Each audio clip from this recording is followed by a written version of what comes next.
What's up? This is your boy Styles here. I have a very, very, very, very special guest in the house. It's a man that's dear to my heart. Uh, and you know what? He's a very, very important part of the hip hop industry, West Coast industry. Um, a lot of things wouldn't have happened without this man here. And I'm talking about Mr. Greg Mack, the Mack Attack from 1580 KDAY to Greg Mack. He's in the house tonight, and it's such an honor to have you, brother. Always good hanging out with you, Tim. I say Tim. You said Styles. I didn't know who the hell Styles is. I know Tim. Styles is what everybody calls me in this, everybody aside from you, but that's what they know me as, but it's all good. All good. I'll just say this, that I know you to be one of the best writers I know in hip hop. So it's an honor to be with you, my man. Awesome. So this is for the site westcoaststyles.com, my site. We started it for the West Coast, to support, to be an outlet. You know what I'm saying? So, and we've done some great interviews. We've had Ice-T on here. We've had DJ Pooh on here, and we've had a lot of other West Coast legends on here, And now we got the legendary Greg Mack. Hey, so I'm glad you mentioned in the same breath as Pooh and Ice-T, those guys. All right, so let's give people a history lesson here. You came from Texas to California to start at KDAY, correct? Okay. Why don't you tell us that story?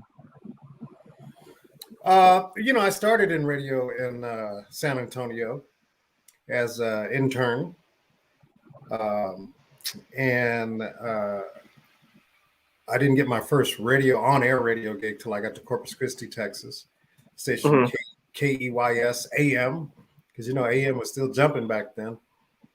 And then I got blessed to be able to go work at Magic 102 in Houston. And then I got a call from 1580 KDAY. And so I couldn't pass that up. I always wanted to come to Los Angeles. Nice. Now, you came to the station. What was KDAY like before you came there? Like, what kind of music were they playing? KDAY went back many years before I got there. I think the 60s. Art LeBeau used to work there. Wolfman Jack used to work there. But when I was coming up, the people that I admired most was J.J. Johnson. He was like my idol. Jack Patterson, Russ Parr. There was a lot of talent there at 1580 KDAY. Steve Woods, the late Steve Woods. And so I've been seeing all those guys, and I'm like, wow, how exciting. These people are like hanging with all the celebrities. They know everybody. I want to be there. And that was my real reason for wanting to come, not to mention the money. At least I thought it was good money until I realized California's taxes were crazy as hell. Yeah. True. The format, though. What kind of music was the format at the time? When I got here, 1580 KDAY was playing Spandau Ballet, Wham. They would throw in some R&B. Out of the five, black stations, if you will, they were in last place. And, Jack Patterson, and he was the program director. Ed Kirby, the general manager, had sat me down when I first got there. And they said, hey, you was doing pretty good at Magic in Houston. Do you have some ideas for us? Would you have any ideas, any thoughts? And I says, well, give me a couple of days. Let me think about it. I said, sure, I have an idea, even though I didn't at the time, but I just saw an opportunity. And when I first moved here, I was living in the heart of South Central LA, helicopters every night. And, it was always some kind of mess going on. So I literally just opened up my window, and all I heard was people bumping hip hop or rap, as it was called then. Yeah. And then I noticed that the radio stations weren't really touching upon it. I mean, you might hear one or two songs. And I said, that's it. If I'm going to if I'm gonna take over Los Angeles, I got to take over the streets, and Yeah. the streets was all about rap music. Wow. That's pretty dope, man. What did you Hmm. start off with as far as introducing rap on the radio? Like, what kind of groups did you start off with? Well, when I have to go back to San Antonio when I first got into radio. Hmm. Uh, we played this group that everybody said, "Oh, that's a novelty record." They kind of put it in the category of Disco Duck by Rick Dees, talking about Sugar Hill Gang, Rapper's Delight. And I said, "Oh wow!" First time I heard that, I was like, "Hip hop, like this is cool." Yeah, yeah, yeah, yeah. Um, and then when I went to Corpus Christi, we didn't really play much, but when I went to Houston, we played a little bit more uh, rap music, but nobody ever really played it regularly. It was something Yeah. that they played at night for the kids. They might throw in one an hour or two an hour. I think Uh, in New York they were doing that too. They had like a 1 hour show that a DJ would do like for 1 hour, and that was about it. You know. yeah, I think you're talking about Marley Morrow or Mr. Magic, DJ Red Alert. Um, they had shows right about the same time I started the format. I think that when I created the what is called today the rhythmic format, even though it's not really done like I did it, because there's this misconception that we were an all rap station. We were not. We were kind of a mixture of R&B, pop, freestyle. A lot of people don't know that I'm the one that started playing freestyle before anybody else. Mm, Um, true. we were a mixture of all of that because we understood that no matter what your race, Hispanic or black or white, uh, you really didn't try to put yourself in a barrel. It's like the black DJs would play freestyle, the Hispanic DJs would play hip hop. I mean, we you know we were a mixture of everything. Hmm. Wow. So you listened to the streets, decided to bring that to the radio. What was radio's response? Were they like, "Oh, hell no," or were they like, "Wow, let's do this"? Well, I ticked off a lot of people. Um, the politicians were mad. The parents, until I really showed an effort to make sure the music was cleaned up. The record companies were mad. A lot of the R&B groups were mad, and the record companies were mad because their whole thing is like, look, we just spent $100,000 over here on promoting this. I'm not going to say names, but there's this R&B artist, and Yeah. you're over here playing "Batarang" by Toddy T. You're taking you're taking up space on our radio, and you know, uh, people were wanting. I received a message about somebody wanting to break my ankles and legs and knees and Wow. arm, and somebody even wanted to shoot me. So, being a Texas boy, kind of naive to all of that, I just kind of laughed about it. I was like, whatever. So, and my boss, Jack Patterson, he would come and say, well, they're friends of mine, play them a little bit, blah, blah, blah. Mhm. Uh, but to his credit, Jack and Ed both uh, overall left me alone and let me create what I wanted to create. Mhm. You can't get Wow. that. Nowadays, you got to do research and you got to go through corporate and how many artists can just walk into a radio station? I don't care who you are. That's what I'd like for you to touch on because I've implemented the open door policy for my website. You don't have to have a buzz. It's Mhm, just got to be good for enough for me to like it, and I'll take a listen. But that I got from you. mhm. You created that that format that open opportunity. So tell me about that, please. You know, um, I would talk to a lot of these guys, and to get airplay, they were having to pay people, payola, and they never had to do that with me. That's something I wear like a badge of honor. my whole thing was if you got a good record, you know, bring it on in. I mean, I Hmm. could give you a whole list of artists that would tell you that they brought their record in, and before they even left the station, it was on the air. Um, and I even went looking for artists. You know, I had to go look for Toddy T. I was referring to him earlier. I was hearing about him from the kids in the street, and I'm like, who is it? Where is he? Where can you get this record? Oh, Mm. he sells them out of his car over off of, somewhere out in Inglewood off of some street, I forget. And I drove over there and got one.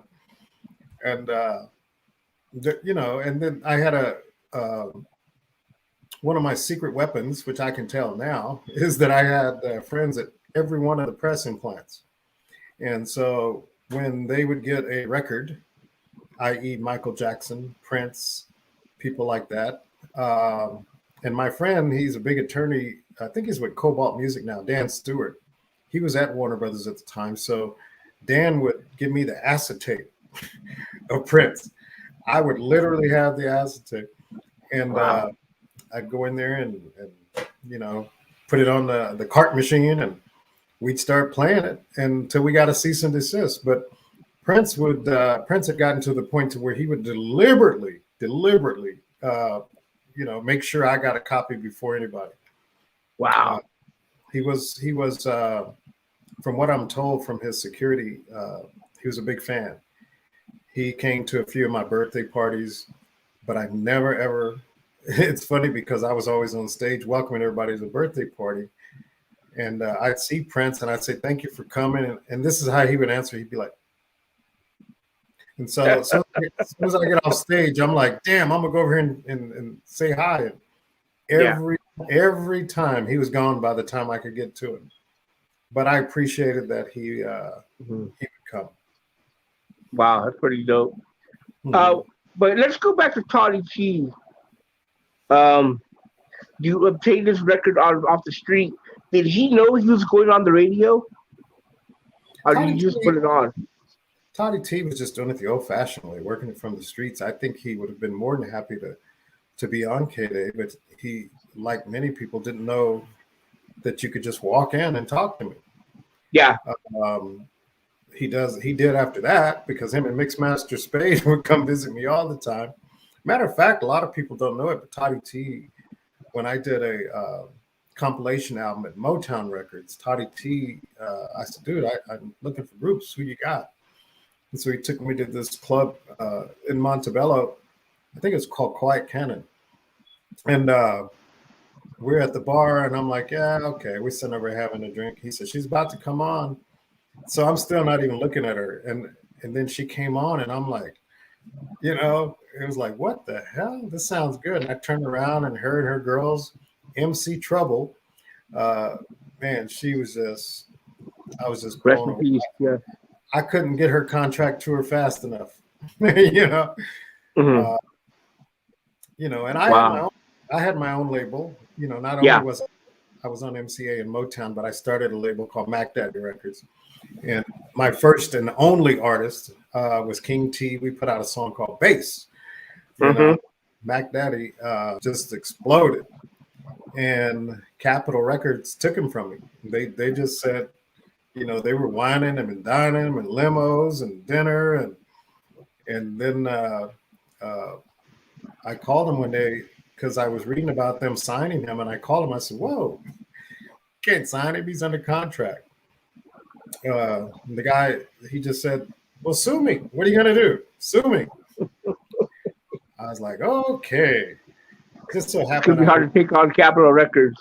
I knew the president of the company at the time, Step Johnson, and I called up Step. I said, "Hey, Step, your boys are telling me to sue you."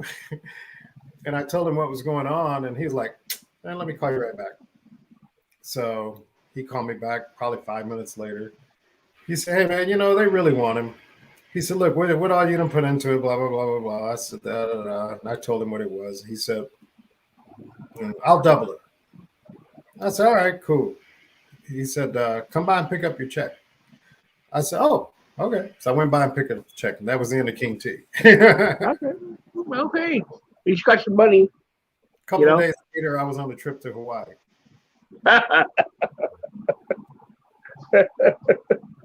Had a nice vacation. Now, going back to breaking records, the story I love is one you told me before that involves Eazy-E and Dr. Dre and breaking Boys in the Hood.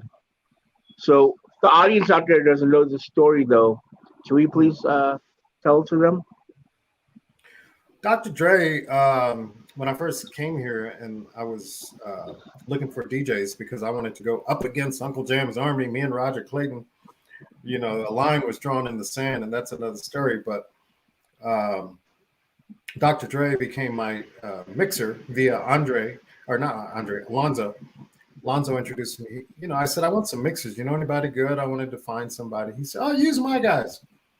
And I said, oh, okay. Are they any good?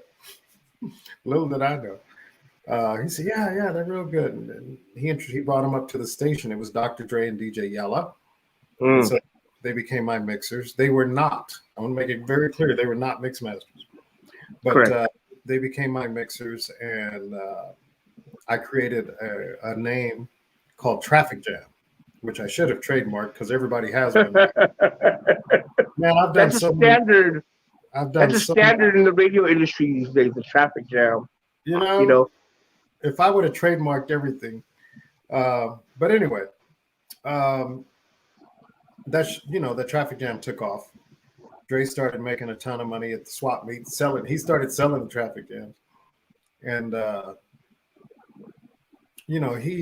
he had ran into Easy because he was going through some financial situations. I loaned him money. I didn't loan it to him. I just gave it to him. And I know that he still, he was still going through some stuff. So I think he got locked up for something. And Eazy-E got him out. And he said, look here, man, the movie was pretty accurate. Straight out of Compton, how that happened. And, Easy gave him the seed money. And I didn't hear from him for a while. He called me one day and said, hey, man, I need you to come over. Let me flip that back. The way I met Easy is we were at the Casa Camino Real. And they had, Dre came by. He said, hey, man, I got this kid I'm working with. And, I'd like for you to meet him, hear our song. And he said, this is Eazy-E, and I looked down because Easy was short. Big Jerry curl. I'm like, oh, okay, cool. But here's the thing: anything Dre did, I was gonna play because that was my boy, and and still is. And so it's like I went out to the car, we popped in the cassette, and it was Boys in the Hood. And I was like, oh, okay. I said, it's pretty good, but I can't play it like that. Can you do a clean version? And we were at the club. I swear to God, by the time I got to the station the next day, Dre had a clean version. And I played it. And by the next day, it was my most requested song, Boys in the Hood. Wow. And so anyway, right after that, Dre had called me and said, hey, man, we got this song Easy did, blah, blah, blah. We need a DJ on it. And ain't nobody we'd rather have than you. And so I go over there. I said, oh, okay, man, I'll come over and knock it out for you. So I left the station to go to the studio, and they let me hear it. And I said, okay, well, what do you want me to say? You want to write it out? What do you want me to say? He said, just pretend like you're on the radio. Just do what you do. And so I was like, okay. So what you hear on that song radio, that was the first take. Because after I did it, I said, what do you, now that you've heard it, what do you want me to do? He said, not a damn thing. So that's kind of how that song was born. I never got paid a penny for it, but that's my boy. I think it went double or triple platinum, and I never got it done. But, we're gonna lawyer up on you, Dre. People always say, when you look back, do you think that what would you have changed? I've thought about that a lot. It's like, should I have been an ass and got paid for all of this?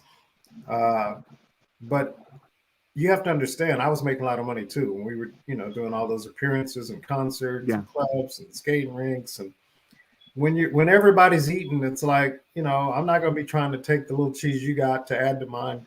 I didn't think like that. I don't know if it was naivety or just wanting to help. I always wanted to help people. Yeah. My mom said, When you have a heart that wants to help, that happens. That my happens mom a says I lot. get that from my grandfather. She said Yeah. he was always like that. They'd go out and pick cotton and watermelons and berries in the field, and the slave master would be like, "Well, I'm kind of tight this week," and he'd say, "Oh man, just don't worry about it. Don't worry about it." So they Yeah. would leave after working all day without a penny because he was like, "Oh, don't worry about it," you know. So Wow. I guess I get that from him. Just a big heart. Yeah. Yeah. Now, you were one of the first ones to hear that song, "Boys in the Hood." What was your impression of it? Like your real impression of it when you heard it? Like, did you know at the time this was going to be the next big thing in the industry? I did not know. I think I did not know it was going to be that big. I think that Dre. You have to understand, my favorite producers in the West Coast are Dre, of course, and DJ Quick. I happen to think DJ Quick is a genius. I Hmm. wish he would have gotten more accolades, and he probably still will before it's all over. But him and Dre, it's like no matter what they do, I'm over here bouncing my head, you know. Yeah. And so I knew by being something that Dre had produced, it was going to do well. I mean, Dre just put out hit after hit. He was really just like I was in tune to what the listeners wanted on the radio. He was in tune to what the listeners wanted on the street. And plus, I wanted to see him get ahead. He dealt with a lot. Hmm. He dealt with a lot. I really wanted to see him and Clientele and Yella and Lonzo, everybody in that whole clique were just real cool with me. Uh, and I don't know if you've ever heard the song we did in the garage, a Christmas song we all did together. I've heard that. Trust me. So we've recorded on a few occasions, but I I think the thing that shocks me about them is the fact that everybody thought that they were gangsters. They were just good kids. Hmm. They were very good at reflecting what their friends that weren't good kids would tell them, and able to put it into the music. But at the same time, don't get me wrong. I've seen, Easy Andre throw down. The boys can fight. You don't want to fight them. You do not want to fight them. You know, Hmm. That's good. They got hands. they got hands. Yeah. Yeah. Yeah. That's dope. Um, you mentioned the mix masters, and you mentioned going up against Uncle Jam's army. Hmm. Um, Man, let's talk about the mix masters because that's another revolutionary thing that you created. As far as you know, uh, mixing on the radio. You The know. Mix Masters, I created the Mix Masters because Uncle Jam's Army didn't want me. Okay. When I first got to LA, I met Roger. He had about 10,000 kids in the LA sports arena. I'm like, if I could tie the radio station in with this, we'll just take over. But when I asked Roger, he laughed at me and looked at the crowd and said, "Does it look like I need mother effing radio?" And I was blown away. I was like, "Wow, okay." But I've always been a person, Tim, that or Styles. I've always I've always been a person that never sees roadblocks. I only see hurdles. So when people tell me no, it's like it's okay. I'll go create my own. I'll figure it out. I've never been blessed with a silver spoon in my mouth or gold spoon or whatever. I'll go figure it out. And so that's what I did. And so I said, I'm going to assemble my own DJs. I tried to steal DJ Bobcat. Bobcat said, nah, I don't want to leave him. So we were talking, and I says, well, if we're going to go up against the Army, I'm going to call it the Mack Attack Marines. Mm. And so Bobcat was like, no, no, that'll look like you're biting instead of what you think. He said, call it the Mix Masters. And so it was Bobcat that told me to call it the Mix Masters. And so I was asking around, and I was talking to this rapper that was coming up at the time called Kid Frost. And Kid Frost said, hey, I got a guy. And it was Tony G. Man, when I saw Tony G doing what he does, I was like, holy man. I mean, he would bend the record in half while he's scratching. I mean, and don't hit his turntables. That was the only problem Tony and I ever had because we were representing the radio station. If somebody bumped his tables, he would literally knock them out. I'm sitting here, you know, talking to the audience and blah, blah, blah. And all of a sudden I might hear the record skip. And then the next thing I hear is bloop, turn around and somebody's on the floor. You did not hit Tony's turntable. Other than that, Tony was a very unusual DJ that you don't get a lot these days. And that is not only was he a good mixer, battler, but he could play any crowd. He could play the African-American crowd. He could play the Hispanic crowd. He could play the adult clubs, the teen clubs. He even played in bands, you know. I mean, Tony was just all around and still is to this day one of the most talented DJs that ever lived, in my opinion. And so I got Tony on board. And then I got DJ Joe Cooley on board. Another one. Jammin' Gemini. And the reason that I did it that way is because Tony was all around. Joe was more of a battler. And the kids loved it when he scratched. Too damn much, but he would scratch. And Jammin' Gemini was more for the adult crowd, like the, you know, the grown and sexy crowd. But yet he could, you know, on the radio. So in other words, I wanted different types for different types of things. And Hen G was somewhere in there too. He always reminds me, man, I was right there at the beginning. So he was in there somewhere, but you know, we had some of the best DJs that ever existed. DJ Battle Cat, Julio G, DJ Traski, M-Walk.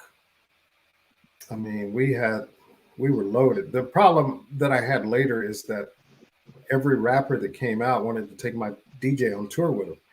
So I had to constantly be looking for DJs because they all went on tour. And that's how you lost Joe Cooley. I lost Joe. That's how I lost M-Walk.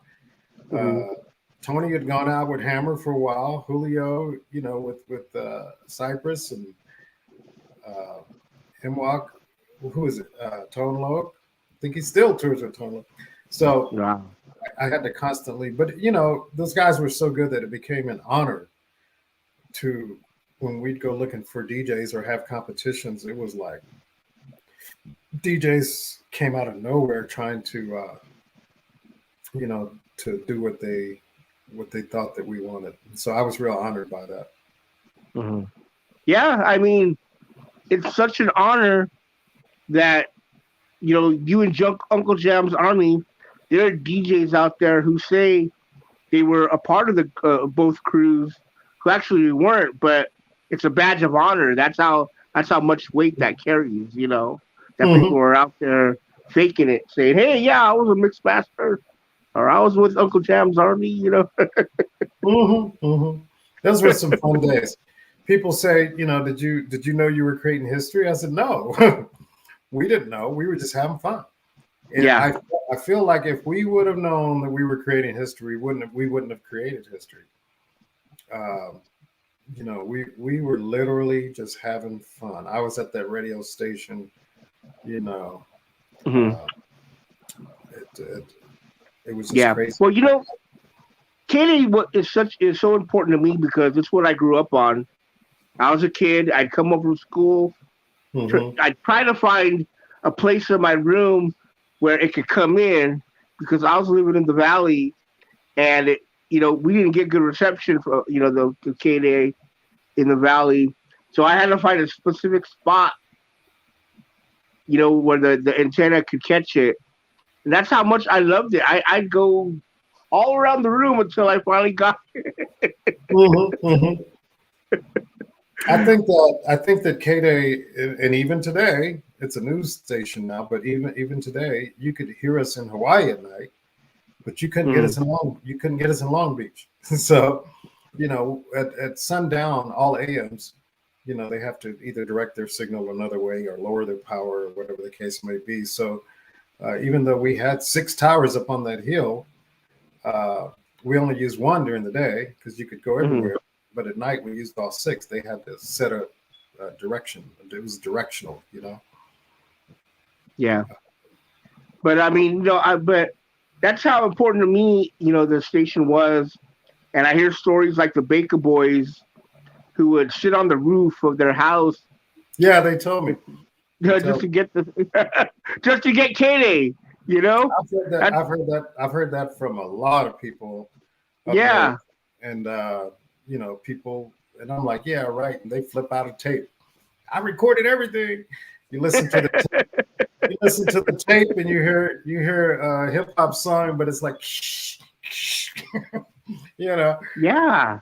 um, This people. is the only Mhm. place where you could hear some of these songs. Yeah, Um, radio should be like that, and people say, well, this new rap, blah blah blah. You know what? I'm sorry, but I'm a big fan of some of these new rappers. um, yeah, I don't dislike them at all. I try and understand it. I feel like when you quit understanding it, it's when you really should get out. And yeah. so uh, Cardi B, I love that woman. Offset, if you ever mess up. uh, I'm just, I'm a big fan of it all. I'm just in awe of it Yeah. all. It's like, But here's the thing, Greg. hmm You guys were a part of the community. You hmm would send people out to the schools. You were a part. You made the station a part of the community, and that's gone these days.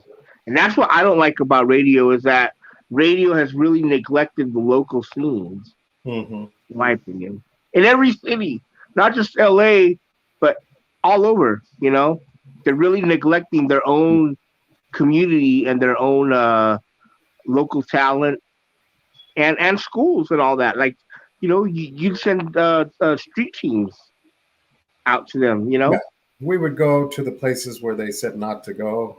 Radio stations were scared to go. We'd go out to Nickerson Gardens and hang out with the kids over there. Our general manager, Ed Kirby, his pet charity was Challengers Boys and Girls Club. And look at them now. We would visit the schools, every school, blood areas, crip areas. Uh, we were down with everybody, but nobody in particular is what I always like to say. Um, Hmm. we understood, I understood why a lot of these kids were living the life that they live. And even today, these kids live that way, but nobody really seems to understand. Uh, and, you know, I understand. I mean, they used to call me, Tim. They used to call me at the station and tell me when there somebody got dusted, because back then you didn't get dusted unless you earned it, Hmm. And I hate to say it like that because nobody earns it, if you will, but they would call and say, well, I'm like, why'd you do that? Well, he raped my little 11-year-old sister, and and I had to take him out. Then I'm sitting here like, well, if I had an 11-year-old sister and he raped her, I don't know. I mean, um, there was certain people that they knew to talk to. If you remember, Tim, back then, uh, I think his name was Warren Wilson, Channel 5. Whenever gang members wanted to turn themselves in, they would call him to be there to film it, to make sure Hmm. they didn't get beat up or shot. Uh, Yeah. and with me on the radio side, they kind of looked up to me as a father figure that they didn't have because I would talk to them. And a lot of times when I would go to events, they'd walk up to me and say, "Yo, man, you ain't got nothing to worry about tonight. I got your back. You cool. Don't worry about it. They ain't gonna mess with you." Da, da, da, da. And they didn't. I had respect from the Crips, Bloods, and I got all kind of stories. But in a nutshell, these were not bad kids. Even today, I don't think that these kids are bad kids. What has gotten bad, if you ask me, is the fact that it has gotten beyond something that somebody did. Yeah. It's now initiation. You go kill somebody just to be initiated, you know, uh, for some other just stupid reason. Um, but I really would like to sit down and help these kids. I just don't know how to reach them. Nor do I, Yeah. it's a different world. But I'm not scared of them. I'm not scared of any of them. You know, not at all. And I think that they see through BS. You know, some of these fake people that'll be out there trying to, we're going out there to help the gang members and help the unfortunate kids and da da da da da.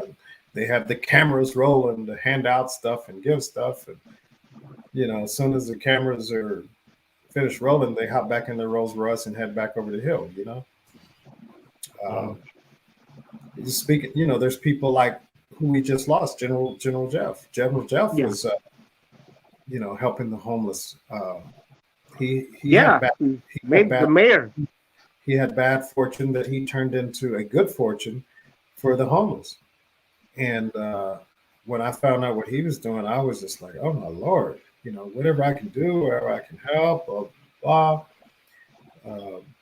You know, there's people like him that there needs to be more people like General Jeff. You know, may he rest in peace. He was a good guy. Rest in peace, General Jeff. Mm-hmm. Yeah. Good brother. Good brother. He was one of the best. And, you know, he should have gotten tons of recognition. But, you know, I think that what happens, because I've seen this happen with my own eyes, a lot of these people, they get big. You know, I'll give you an example. People that accuse Jerry Heller of being this way, being that way. Jerry and I were good friends. I asked him about that stuff. I'll just say this, that those people that are accusing those people, not just Jerry, but those people, as they put it, of deceiving and robbing and blah, blah, blah. And now that they're in a position, they've become them. They've morphed into them. And I'm like, what the hell? So, you know, you can look at it many different ways. Yeah. Let's talk about the station. You know what you did? Man, I'm not going to talk to you all night, dude. I'm going to charge you. No, we'll be done soon. I just have a few points. I'll give you a couple of more. Yeah. Okay. I'm doing a documentary. I'm really not supposed to be talking, but I'm talking to you. Oh, I understand. And you know what? And there's a lot that I'm leaving out out of respect for that. But I just want to ask you. I just want to ask you about the radio station. Mm-hmm. It became popular. What you were doing, the format started growing, and other stations started picking up on it, and they started using your format basically. Mm-hmm. Let me just say this about that. Some of the most talented programmers in radio were African American. And what would happen is with a lot of the white programmers, they had the ear of the owners. They would walk in and say, oh, this is what you should be doing, blah, blah, blah, blah. But basically all they were telling them is what one of the African American program directors were doing, but they wouldn't listen to them. And there were a lot of very prominent people, powerful programmers that never got the opportunity because the bosses who were white didn't allow them to shine and didn't believe in things that they said. So it wasn't just me. There's a lot of very powerful black programmers. I just got lucky that I got a cool boss that allowed me to shine. Jack Patterson and Ed Kirby. And, you know, there's a lady that I deal with now, and I don't mind telling you, her name is Precious Mays. We formed a company called She Mogul Media, and we just bought, this is breaking news, but we just bought a couple of radio stations in Bakersfield that will be on the air here in the next month, and we're about to buy several more. And I said, well, you know, how do you see things? Blah blah blah. Da da da. She just straight out told me, and she's a white lady, coolest white lady you ever meet. She said, I want to be in the Greg Mack business. And you know what you're doing. I don't need to tell you. How much do you need? How much should we spend? What should we do? And that's what's happened. And so I'm going to start this whole thing over again from an ownership side. And it's not the first time I've owned stations. Bought and sold stations for years. But to have, and I've always been underfunded. On this one, I'm not underfunded. So I'm going to try and become dangerous again, Tim. I'm going to try and recreate some things. Now, the old school format that is doing fairly well everywhere, I know exactly how to fix. I know exactly how to fix those. So I'm going to show people how to do it. I don't think, and I'm still arrogant like that there's any programmer. If I've got the same signal as you, you can't beat me, because I live and breathe it. I love programming. It's probably why I've been divorced 3 times. You know, you can't do what I do and have a wife. You know, but.